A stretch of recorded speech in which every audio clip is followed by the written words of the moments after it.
All right, we're excited to be joined now on the phone by Adrian Gonzalez. Adrian Gonzalez, he of the Silver Slug Award winning, and congratulations on that. First time you've done that in your career, and you've done a lot of things at the plate. How's that feel?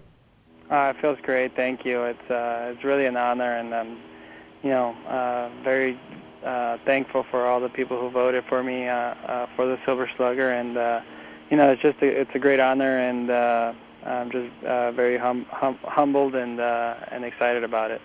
Adrian, we heard a lot of speculation about your name here in Boston in previous seasons before this deal got done. And one of the things a lot of people heard was that your swing was tailor-made for Fenway Park. You hit .347 at Fenway, so the numbers certainly support that. How did it feel for you hitting in your first season in a ballpark that's about to turn 100 years old? Yeah, no, it's really an incredible ballpark with all the nostalgia and very a lot of history, and it's just a great place to play. The atmosphere that the fans bring day in and day out is incredible, and I really had a great time. Really enjoyed it, and just wish it would have ended up better. But hopefully next year we can turn it around and really make a better push to get into the playoffs. And but it was really an incredible season. Well, you're joining us now on the phone from San Diego, where you're wise to spend a little bit of your time, considering it's probably a lot warmer out there than it is here in Boston. But I do want to ask you about your impressions here on your first year in Boston as a whole. New city, new team, new league. What was it like for you? Well, it was great. I mean, it's a great city, great town, great fans, wonderful stadium. Everything, I look forward to, and everything lived up to the hype, I guess you could say. So it was a great experience, and looking forward to doing it for the next 7 years. So it's really it was a great experience overall. Adrian, you talk about those next 7 years, and this would have been a free agency class that you would have been a part of. Big names. It would have been yourself and Prince Fielder, Albert Pujols, of course, David Ortiz, and Jonathan Papelbon there in the Red Sox clubhouse. What sort of peace of mind does it give you to know where you're going to be for the next 7 years?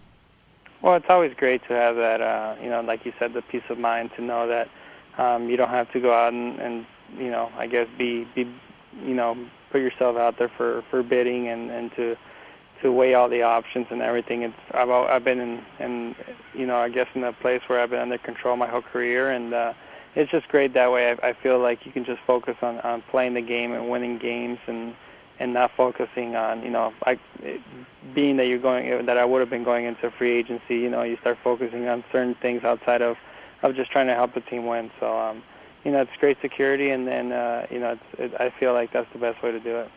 I imagine for your family as well, it's also good to know where they're going to be for that amount of time, and at least with results here in Boston, like you said, that weren't quite what you expected, quite what you wanted. Your guys' season has been over since September 28th. And we've heard a lot in that time about this Red Sox collapse, and certainly a lot of criticism. I know Boston's different from San Diego from a media standpoint. How much of that criticism to you was warranted? How much of it was deserved?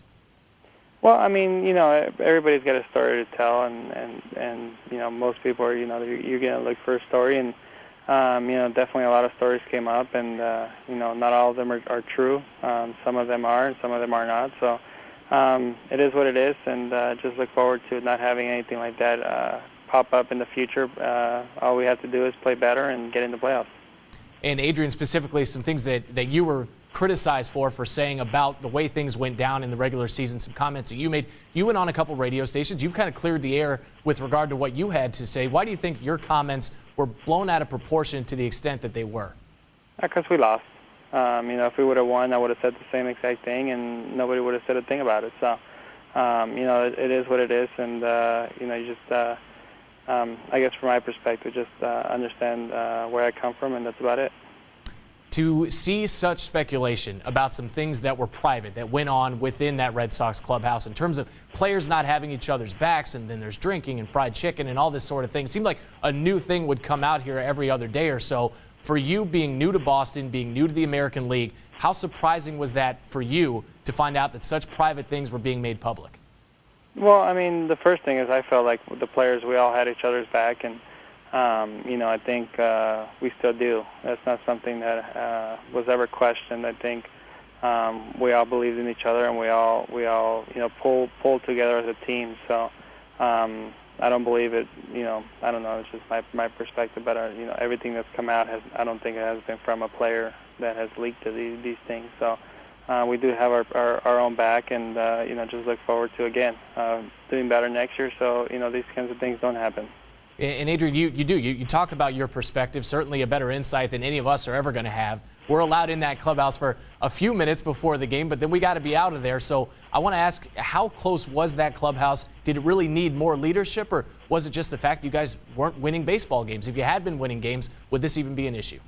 Yeah, if we were in the playoffs, nobody would have made any kind of an issue about it. So the clubhouse itself had leadership, and we had, we all pulled for each other, and we got along, and it was a good clubhouse, I felt. So definitely just the only thing that is I guess missing in the whole scenario is the playoffs. So that's our goal, that's our mindset, and that's what we're looking forward to next year, is just getting in the playoffs. And one of the results of this collapse in terms of personnel changes, you guys now need a new Red Sox manager. You'll be playing for your second manager in as many seasons here in the American League. What sort of manager does this Red Sox team need? I think every team, not just the Red Sox team, but every team needs a strong manager, a manager that has a lot of baseball experience, that has played the game, understands both sides of the offensive and the defensive side, understands opponents, and really just plays the game the way it's meant to be played. We don't need anybody that is going to try to reinvent the wheel, and just keeps everybody happy, lets the players play, and always is calm under pressure. So I think there is some great candidates out there, and I'm sure Ben Sherrington and the staff are going to do the best part in selecting the best candidate. Looking ahead now to 2012, there are 8 Red Sox players who are up for free agency, so there's no telling exactly what this team's going to look like next season. But with regard to the core that you guys have, is there still a belief, do you still have a belief in what you guys have left to win a World Series next season? Yeah, I mean, I believe we have all the talent in the world in the clubhouse to get it done.